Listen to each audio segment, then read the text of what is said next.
Happy Sunday, everybody. Lead meteorologist John Choquette here for our daily 12 p.m. hail forecast here at Hail Trace, sponsored by C3 Group.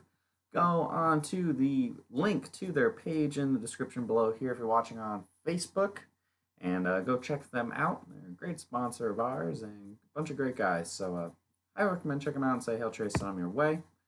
All right, let's get right into it. Make sure you guys, if you don't know, you can watch on our app as well as on Facebook and on YouTube. Click on the little lightning bolt, lower right-hand corner of the screen. It brings up the YouTube stream, and if you want to view it in full screen and you know it's a forecast that you're much more interested in than just something to play in the background, click on that and rotate your screen, and you'll get an all full screen video right there. Make sure you have your notifications set up as well. So go to notification options on your desktop computer, on your Hail Trace account. If you get, chances are most of you guys are returning viewers today, so you guys know what to do. 1, 2, 3. If you haven't set it up yet, then that's all on you. All right, so we're gonna go into the forecast for today. There's 3 different areas we're looking at, and honestly, there isn't a crazy forecast today. Today looks like it is going to be mostly a wind threat, and there'll be some hail, but I don't think there's going to be anything crazy. I only have a 2% chance for Chicago and St. Louis, and 2% down over by Lubbock as well. So that really kind of minimizes the amount of big storms we're going to expect. I think it's going to be, there's a cold front here. It's going to move through, and that is going to really minimize the hail threat, making it more of a line of storms, more wind threat. A couple of storms, isolated storms may happen this afternoon, and you can also up in North Dakota, and that's really going to be pretty rural and I think pretty weak, and some stuff may form in Texas Panhandle. I think it might be similar to what happened in Oklahoma yesterday. It's a cluster, maybe a couple of quarter-size hail pockets, but for the most part, more of a wind and heavy rain threat. And if you were in Oklahoma City, how about that rain yesterday and into this morning? That really killed, I think, a lot of holiday plans on that one.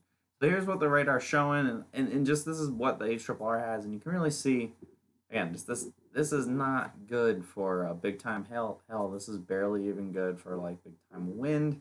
This is more like just your classic summer showers to go mess up your Sunday before the 4th of July. So that's what we're looking at for today.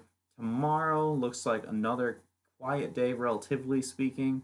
There's only one really small area we're expecting good development, and that's very rural up in northeastern sections of South Dakota and far western sections of Minnesota, not Montana. And there could be a couple storms that form in Nebraska and Kansas and even back towards Montana, but I think for the most part, your best shot is going to be where we have up to a golf ball size hail possible. When you look at the models, it shows just one little cell kind of try to go up, and that's really about it, along with some other stuff that was going on as well. My Denver map was showing wind, but it vanished. Go ahead and message one of our developers about that. That might be a developmental issue with the app at the time. Anyway, so that's what we're looking at today, tomorrow, and we'll even go further into the 5-day forecast. It's also sponsored by C3 Group, and it's really not this. I think this week is going to be pretty quiet. So pretty good for it being a holiday week. A lot of people are only working partial weeks. The fact that the 4th is on a Wednesday is really kind of messing stuff up. So it's a good time to just, we might get a surprise storm out of any of this. But for the most part, I think we're going to see a fairly subdued start to July. I know it's the start of here at Hail Trace. We usually denote July as the start of summertime, where we'll start taking vacations and stuff because the weather really begins to calm down a little bit, and the most active, the peak season has now started to kind of come by, and we're gonna have to, stuff happens in July, but it's really just gonna be more isolated incidents of real, good hail than the prolonged stretches that we've been having. So having said that, through the 5-day here, Sunday, Monday, a whole 5-day, 2% chance of seeing a 3-star map or better, at least right now. Obviously today, I'm very unlikely. Tomorrow, quite unlikely as well. Tuesday, there will be some bigger hail possibilities, but it's going to be in a rural area. I'll show you that in the map coming up. Wednesday, it's honestly kind of more of the same. And then Thursday we might see something flirting with the front range. So that's why I got that moderate population. But as proven by yesterday, the front range can be kind of fickle. Either getting really big storms or apparently not that much of anything.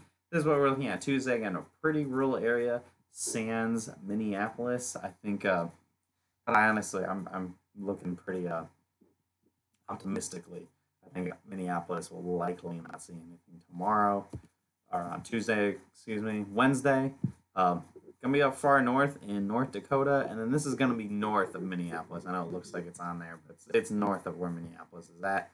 I think this might turn into a complex of a big wind producer instead of a more in the way of large hail. And finally, on Thursday, we're looking at chance across the front range and then along western Nebraska. So that's really all we're looking at. I think we're gonna have a pretty quiet week. But last time I thought we were gonna have a quiet week, Denver got hit twice, so you never know. Things can change pretty rapidly. It's the summertime. All it takes is one little thing to kind of go into a whole what's the word I'm looking for?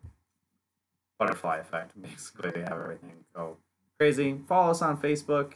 Hit see first, especially this week. If any big storms come and surprise us, it will be pretty useful if you're, especially on the 4th, if you're off doing stuff. We will still have our notifications going and video for live coverage if a big city gets hit, or posting about 3-star map or better. Best way to not miss anything, even if you miss our notifications, you go on your newsfeed. It's the first thing you see. Call us, email us, or message us on intercom on hailtrace.com. All those things are great to get in contact with us. Any comments, questions, or concerns you may have, any inquiries about our product here at Hailtrace and what we can offer to you, all those things can be, give us a call tomorrow, or go on hailtrace.com right now and message us on intercom. Lower right hand corner of your screen, it's a little speech bubble you click on. It sends out a message to everyone on staff. Hope you guys have a great rest of your Sunday. If I don't see you at all this week, happy 4th, and I'll see you guys again tomorrow at 12 p.m. if you do tune in every single day. We thank you so much for tuning in every day. Like our video, subscribe to our YouTube channel, whatever it is that you watch us on. Just hit that follow, give us that support. Have a great rest of your day, everybody. Happy Sunday.